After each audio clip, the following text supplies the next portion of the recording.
You're listening to Mr. Open Banking, the only podcast dedicated to exploring the open banking movement.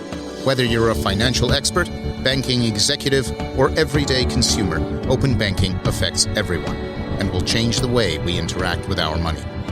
I'm Eyal, your host. This episode is brought to you by Axway, leaders in enterprise integration for over 20 years. In the first episode of our new season, we explore the intriguing subject of digital identity, a critical facet of open banking.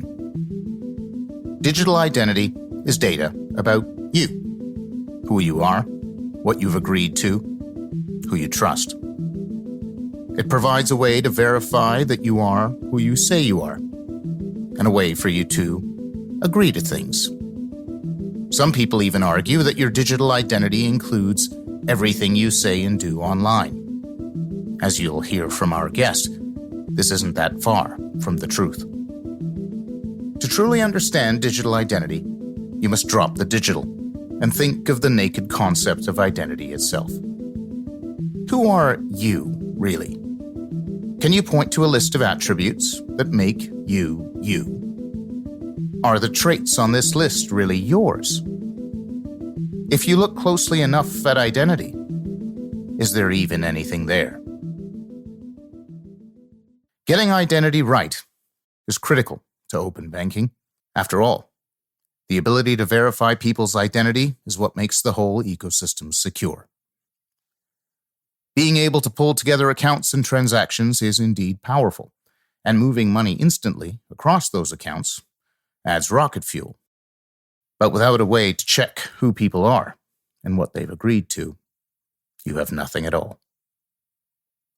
So, making open banking work becomes largely a question of identity, making it a fitting subject to open Season 2 of Mr. Open Banking. Nat Sakimura is considered one of the foremost global experts on the subjects of identity and privacy. He's known for his work at both the OpenID Foundation as chairman of the board and at the Nomura Research Institute as an identity and privacy standardization architect. In his 30-plus year career, Nat has penned some of the world's most widely used open data standards and strives to help communities understand and organize themselves around innovative ideas of identity and privacy. Nat, thank you so much for being on the show. You're welcome. It's my honor to be here. Let's start from the beginning. Why don't you define for us digital identity? For me, digital identity actually is a set of attributes about an entity. So the entity can be a human being, or it can be a machine or other things. But when it is a living human being, that thing is also known as personal data. When a lot of people talk about personal data, it seems like a bit of an abstract thing. You might feel that you're safe, that you haven't actually disclosed any of your personal data or your attributes, but that may not be true. Your actions can actually be correlated and brought into a coherent data set that will be linked back to you, and your actions and your preferences and many other things can actually be learned from that. So as long as it is actually a data which can be linked back to a single individual, we treat it as personal data. There are those who would say the very term personal data is a bit of an oxymoron, that data is data. Data wants to be free. There is no such thing as personal data. What would you say to that? I guess that person is taking personal as something of the possessive, in the possessive sense. That actually is not the case. We're just talking about something that can be linked to a person. A lot of data, like the fact that you bought something at an internet merchant, is actually linked to you. Your browsing behavior is also linked back to you. It's interesting that you use the term linked back to as opposed to owned. A lot of dialogues around personal data come back to this word ownership, but that's not the word you use. Is there a difference between linking data to me and owning my data? So the English word owning has multitude of meaning. Some people use my data in the sense that I own the data. I possess the data. When you think about it, you actually can't establish the property right type of ownership against the information because it can be copied without diminishing. And when it comes to something like personal data, you usually don't have absolute right over the data. For example, when I disclose my location data, saying that this is my data, I own it and I control it, you actually need to consider something else as well. When I'm, for example, traveling with my friend, if I disclose my location data, then the person at the other end, the receiving end, can also learn that where my friend actually is. So I'm also disclosing my friend's location data. And do I have a right to do that? Do I have ownership of that? Probably not. So using the word ownership or I own the data is kind of dangerous. That's why I usually use linking instead of owning. Fascinating. Let's try a different word, the word rights. Another dialogue happening out there is, do people have a right to their data or even a right to privacy? How do you feel about the question of rights as it relates to data? I don't have any problem with the word right there because right is actually relative and most of the right is not completely absolute. It has to be weighed against other rights. So I do have rights to many of the data that is linked to me, but so does others as well. So there's that dichotomy again. The difference between data and property is the more you copy and paste and reuse data, the more valuable it becomes, unlike property, which once you use it, it's gone. It is zero sum. So how do you reconcile that with rights? Our structures of laws and rights are built around the zero-sum structure, which is to say, we can't both own a piece of land or a piece of property. But with data, as you described, that's different. How can you build rights around that? It's more like copyright. So you have copyright and you have economic right around it as well. And the music, for example, can be copied many times, but the value of itself doesn't diminish. Although we began the interview with a question about identity, we quickly shifted to the concept of personal data. The word personal seems to imply that you somehow own this data, that you can possess it. But Nat explains that's impossible. You can never truly own your personal data because it is inherently linked to others, just like it's linked to you. And because it's linked to you, you should have certain rights, including an economic right to any value generated by that data. Just like an author or a songwriter would have economic rights to the data they've created.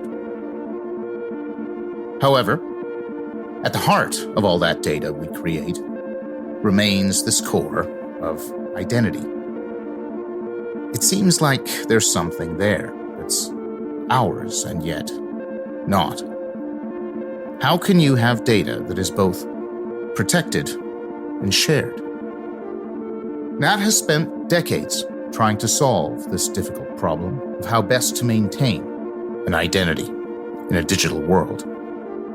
He and his colleagues at the OpenID Foundation are creating a new layer of the internet, an identity layer, which will underpin all of our digital identities well into the future. I asked Nat to tell me about the foundation and what they aim to achieve. OpenID Foundation is a boutique standardization organization which is committed to create internet identity layer, so to speak. When we say internet identity layer, it's a technical facility which allows an individual as well as corporations and governments to manage how your attributes are being transferred to another party or expressed to another party. So we are committed to create the internet identity layer, which allows individuals, corporations, and governments to manage how oneself is expressed via sets of attributes. So for example, when I'm expressing myself to another party, then I'll be sharing some of my attributes, my data, to the other party. And I need to control which one is going to be expressed at which point in time. So that's essentially what OpenID does. I can run my own identity provider, and also I can draw some data from other parties. The internet identity layer is completely distributed, and in ideal, each piece of data is going to be maintained at the source of origin, the authoritative source. The OpenID as a protocol ties them together in a fully distributed way. It sounds like you're saying then that my personal data isn't stored in any one place. It's distributed all through the internet, and the OpenID protocol gives me a way to bring it all back together under a common identity and create that single view of all of this distributed data. Do I have it right? In one way. A single view can be a dangerous word because I, and like many other people, maintain many identities. The identity is not a single thing. My identity towards, for example, my employer, my identity towards my wife, towards my children are all different. We expose different sets of attributes or actions in each context. So single view may be not a good word. But, I understand what you meant. We probably want to, draw these data into some coherent set and make a coherent set of identity in that particular context and provide that to the other party. Imagine an internet identity layer. A faculty built right into the bones of the internet that allows you to maintain a digital identity in a fully distributed way. An identity that exists in many different relationships and contexts, but all linked back to you, and all in your control. Which brings us to open banking. On the show, we often like to say that what makes open banking different from other open data movements is that it has to do with a very special kind of data, your money. If my social media data falls into the wrong hands, I'm frankly not that surprised and not that worried. But the moment I hear that all of my banking transactions are being traced, well, now I'm really worried. The fact is, we rightly expect a certain degree of protection when it comes to our money. That's why the standards created by the OpenID Foundation are so crucial to open banking efforts around the world. They define how customers are identified and how they agree to securely share their financial data.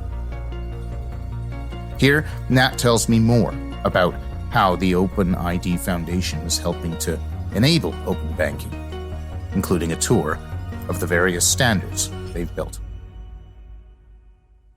Are OpenID and your efforts tied to open banking directly? Yes. So OpenID Foundation has a working group called Financial Grade API. And that working group is specifically working on the higher security level protocols for doing these identity transactions and API protections.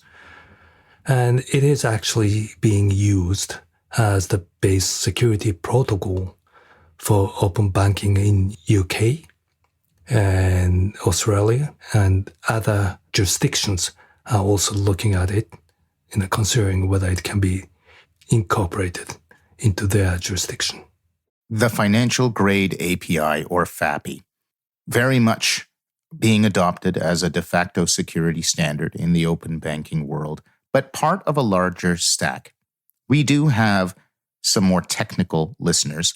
Let's take a quick tour of that security stack that the OpenID Foundation has been working on. The bottom of that stack is OAuth 2, not strictly developed by OpenID, but the base on which OpenID is built. Nat, what is OAuth 2? So OAuth 2 is an access delegation framework and protocol. It allows you to delegate the access to an API. It's just like creating a special purpose key for the safe that you have so that that person can only perform that action. The next layer in the stack is OpenID Connect. What's OpenID Connect? So OpenID Connect builds on OAuth 2 to create a protocol which allows a party to express who is the user online to the other party. Then the next layer above OpenID Connect is FAPI, which you described earlier, the Financial Grade API. Can you give us a brief, more technical explanation of what FAPI adds to the stack? So OpenID Connect actually provides various levels of security. In the simplest case, doing elaborate security stuff can become an overkill. What FAPI actually does is to constrain all those options to the options that can support the highest security scenario. So as long as you are sticking to the options, you're pretty much safe in the transactions. And then more recently, another layer was added, CIBA. Can you describe what CIBA is? It actually deals with the cases where the user is actually not online directly. For example, when you call centers, you probably are not dealing with the bank's internet interface, but just on your phone, right? And many times, the call center agent will ask you, let me identify you, tell me your date of birth and blah, blah, blah, right? But that's a very, very not safe way to actually identify that person because many of those data are known by other parties. So we need to get a safer way of dealing with it. And CIBA is exactly like that. So instead of asking your date of birth, the call center agent can send you the push notification so that you can authenticate yourself. And you get the push notification on your smartphone. And so that's what client-initiated back-channel authentication, CIBA, means. And between all of these technologies, you offer a way to authorize and authenticate in a distributed manner. So no matter whose services I'm using, it's always using the same standards, it's always using the same mechanisms, and those mechanisms are secure. What's next? Are there elements of this stack that are still missing that you have on the roadmap? I've been working on this for a quarter century, and there are lots of ways to go. One of the things which I'm working on these days is to make distributed identity more usable. In the beginning, I explained that the data which is about me is going to be maintained by many other parties. And that is true right now, but it is actually quite difficult to manage it effectively from the single interface that I control. So that's what I'm working on right now. You don't hear the word claims outside of technical circles very much when talking about open banking, but you certainly hear the word consent a lot. What is the relationship between a claim and the notion of consent? Generally speaking, when talk about consent or grant is almost the same as agreeing to give access to some of your data. Interesting. You equate consent with the notion of a grant, like I'm granting someone access to my data, right? Right. So controlling consent is almost equal to controlling what claims you're agreeing to provide to the other party. But it could be as simple as I claim that my name is Eyal, and then the grant says I grant my bank access to my name. And all of that wrapped together forms this more abstract notion of consent, which isn't really a technical attribute. It's more just a way that people talk about these claims and grants. And these claims and grants are attached to an identity. Yes. Actually, so those claims constitute part of the identity.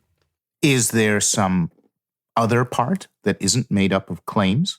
Would it be accurate to say all of my claims out there in this distributed environment brought together, that would constitute my identity? You're almost talking like there's the identity for you, right?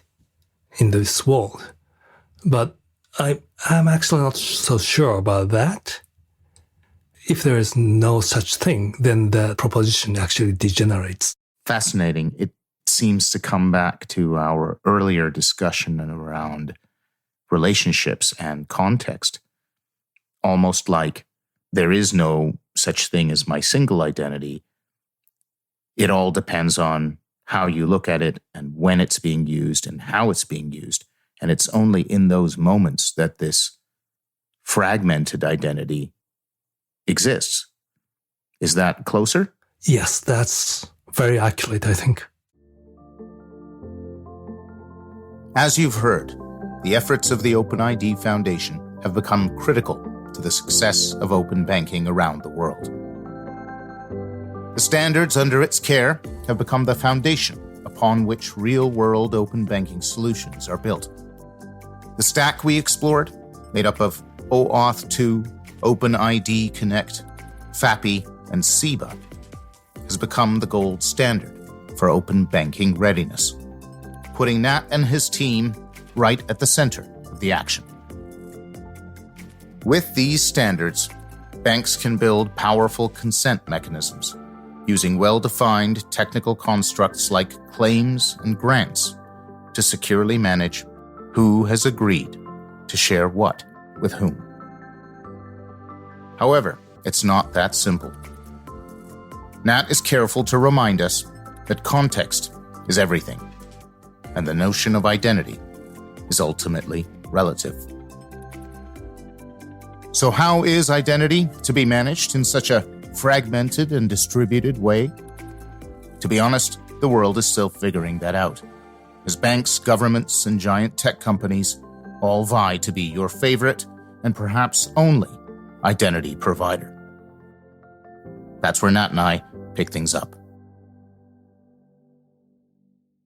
If you look around the world, different countries are taking different approaches to this question of managing identities for their populations.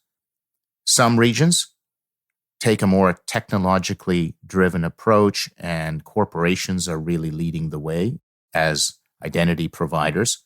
Other regions have created federal digital identity schemes. Do you think one approach is better or worse than the other? So like I said before, there's no single identity. There are identity for governments. There are identity for corporate use. There are identity for example, social media use and so on and so forth. People tend to forget about that. And when you look at a national, quote-unquote, national identity system, they tend to think that is the identity system, but that's actually not true. That is the identity towards your official or governmental use. In some countries, the government actually provides those. Countries like in United States, there's a philosophical opposition and friction towards that, and it looks like it's not possible. But then doesn't mean that you cannot build your relationship with the government, obviously, and you could use other measures like identity provided by private entities. Isn't there a tendency towards monopoly, though, where certain corporations or governments stand up and say, I am the identity provider for all services because I'm really good at managing your identity, whether that's Google or Facebook or Apple or Alibaba over in China creating super apps. So how do you avoid all of the identity services gravitating towards a few providers? So digital technology is naturally exhibiting the diminishing cost characteristics. It is a natural tendency to create the monopoly or oligopoly kind of situation. The bigger gets more cost efficient and grows faster than smaller ones. And if governments actually embarks on the national identity system, that can also be the case. Also, they can never be the authoritative source of the claims for everything, right? Unless they completely take over the world. That's not possible. Do you think that by moving to national identity schemes, people are protected in some ways from privacy invasions from social networks and other private companies? Well, I don't think so. The privacy violation actually comes from the use of the data.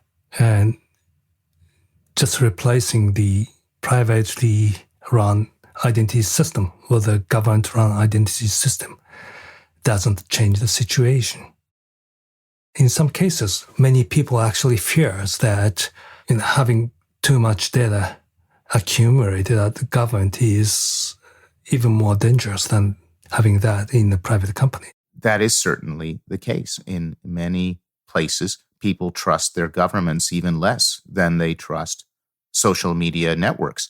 It seems like I have a choice between trusting my government with my identity and trusting social media giants or other private digital providers with my identity. Is it really down to that stark choice? I don't think so. The unfortunate situation right now is that there's not much choice to entrust your identity controls. If there's an identity provider that you trust and the identity assertions created by those trusted identity providers are accepted everywhere, just like in the case of Google and Apple and these giants and governments, then, people have that as a choice. You could even run your own identity provider on your phone, right? That's the importance of standardizing these things. If they operate on the same interface, then it will cost less. Let's try and bring that to the practical world in the context of open banking. One of the advantages to cash is its ability to support anonymous transactions. A lot of those who lament open banking say, well, now the government or the corporation, let's say you trust neither, is going to see all of my banking activity. I don't want anyone to see that banking activity. I want to remain anonymous. Is there really a way to maintain the kind of anonymity that I get with cash in a digital world? There certainly is, but then you lose certain protections as well, just like in cash. And also, I'd like to dispute that if you are actually remaining anonymous when you're using cash.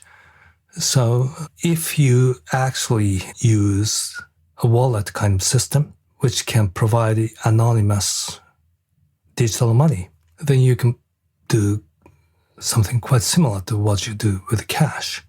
But then in that case, if you lose that device, the money is gone, just like cash is gone. So many people nowadays carries less cash and carries credit card. And the credit card is by no means anonymous. But they are opting to use that to get more protection. Sometimes you want to remain completely anonymous, and for that transaction, you may take the risk of losing your money. But that's okay, right? And sometimes, I think it's usually the case, you want to have some kind of protection. To get the protection, you can't remain fully anonymous. Fascinating. So you're saying you can have your anonymity, but you're going to lose some of the convenience and benefits and protections that come with giving up that anonymity. Let's say I still trust no one and I want to get completely off the grid from an identity perspective. There are solutions out there, it seems. One term you hear about is self-sovereign identity.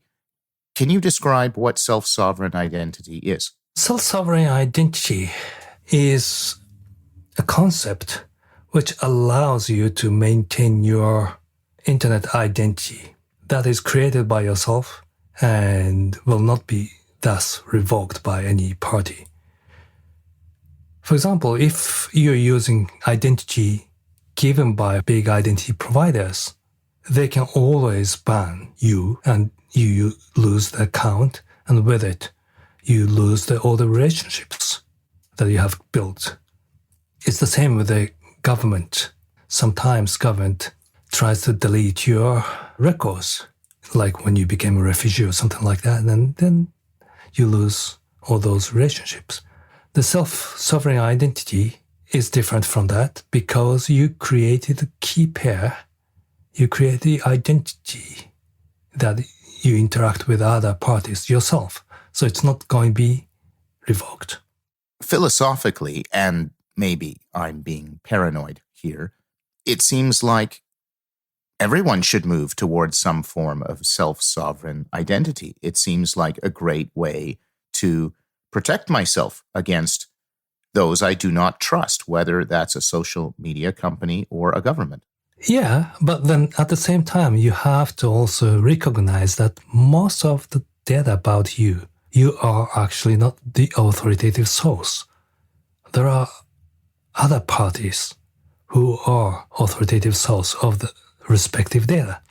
What you actually maintain as a self-sovereign identity is the very core property to express that it is you. So the self-sovereign identity and decentralized identity system is a fascinating idea, and I believe that we should go to that direction.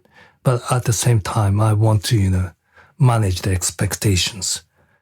Do you see open banking as an effective lever to help drive adoption and education of identity management and consent management? Yes, because whether you like or not, if you start using the banking services in the open banking context, you will be exposed to that framework. And, people will learn the thing in the concrete actions much better than in the abstract. So that's an excellent educational opportunity as well. In the context of open banking, let's use an example. My banking transactions. If I follow, my bank is the authoritative source, the identity provider of my transactions, but they aren't the authoritative source about these core elements, such as my name and date of birth. What are these core attributes that make up who I am? When you think about it, you actually have to doubt if data, even your name, actually really belongs to you or you control it. We tend to talk about name as being innate to you, but it's usually the case that it is the registered string at the government. At that point, that particular string's authoritative source is the government record and not you. Then there are other aspects about name. For example, I call myself Nat Sakimura in the English word. That's not my registered name. That is controlled by me, and I am the authoritative source. It seems like, to a certain extent, this diffuse, distributed notion of identity doesn't exist in any fixed form, that everything related to my identity seems to be contextual. So even something like these core attributes are relative to, well, which language are you talking about? Which government are you registering the name with? What family do you come from? You could go as far as to say even seemingly fixed attributes like my genetic characteristics are in the context of my family. Isn't there a bit of a black hole here where identity diffuses into nothing? No, identity is not diffusing. But identity is a concept which is only be instantiated with a relationship and with a point in time. But that doesn't mean that it diffuses to nothing. So let's say the identity is abstract notion which only gets embodied in a particular context. Wonderful. Nat, where can our guests find out more about you, your work at the OpenID Foundation, and your efforts to support the open banking movement? So come to openid.net. You'll see a lot of information about what we are doing as a standardization organization. And also if you come to my website, nat.sakimura.org, you'll find a lot of link to the valuable information in this respect. Thank you so much for being on the show, Nat. It was great to have you. Thank you very much for letting me to be the part of your program. It's been a fascinating experience.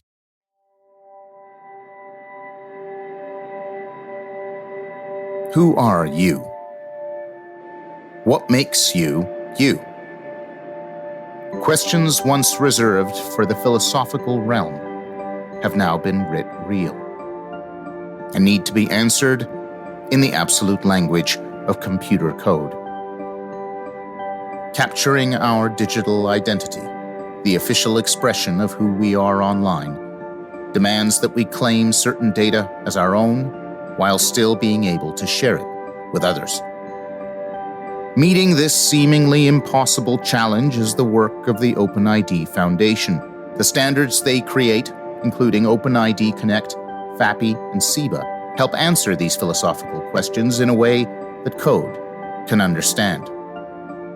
Using their technical constructs of grants and claims, we can begin to capture the consent to share data, in a strong, reliable, and meaningful way. No group has embraced these new standards more so than the global open banking community.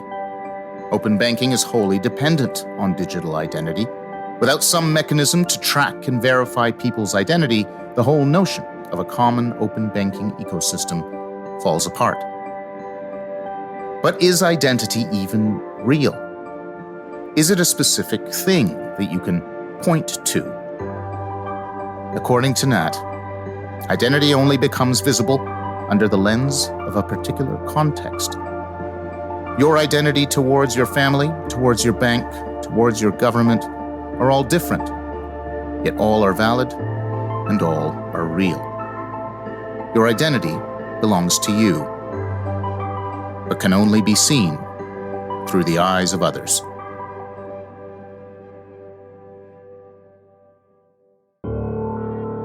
Thanks for listening to Mr. Open Banking, the podcast that explores the ongoing evolution of open banking and its impact on our lives. Make no mistake, the rise of open banking is going to change financial services forever, and we will be covering that story every step of the way. This is your host, Eyal. Until next time.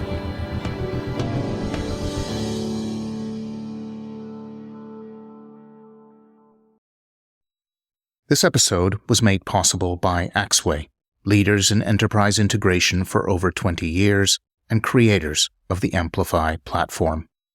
To learn more, visit axway.com.